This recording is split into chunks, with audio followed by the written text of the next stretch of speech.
Retour à Beratam, c'est l'histoire justement de quelqu'un qui revient, c'est le thème du retour,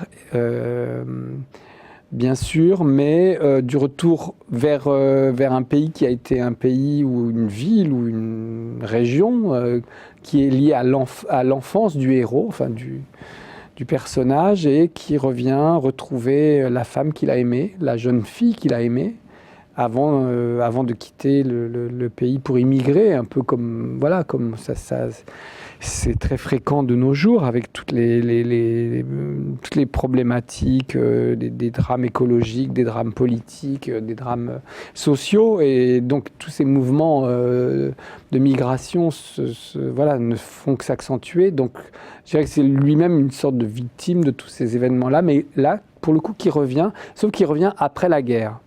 Il revient après que son pays ait été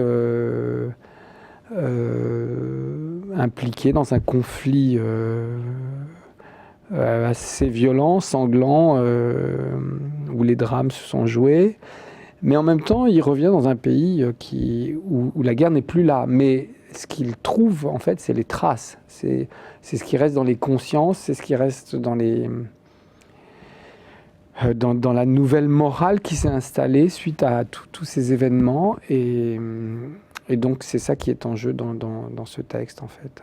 Laurent Mauvigné est assez malin pour introduire une dimension peut-être un tout petit peu biographique, enfin, pas auto pour lui, mais biographique par rapport à moi.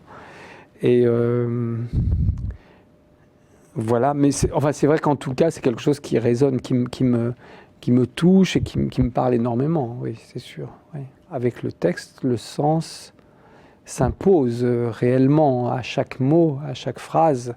Quelque chose se tisse qui nous est commun et qui est très intelligible. Et donc, ça implique je dirais que ça implique un mystère supplémentaire du mouvement et du corps des danseurs, où face à la musique, les exigences de ce point de vue-là sont moindres, en fait. Donc c'est vraiment une équipe d'une quinzaine de personnes, une quinzaine d'artistes qui seront sur scène et qui vont s'échanger ces propos, qui vont s'échanger ces mouvements, et qui, voilà.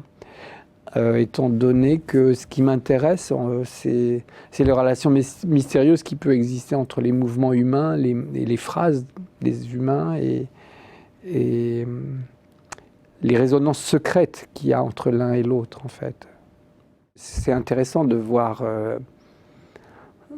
comment tout ça circule, en fait, et comment le texte va...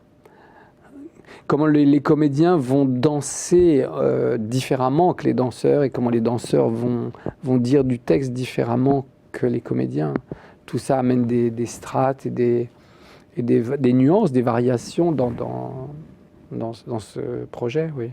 Il y aura un décor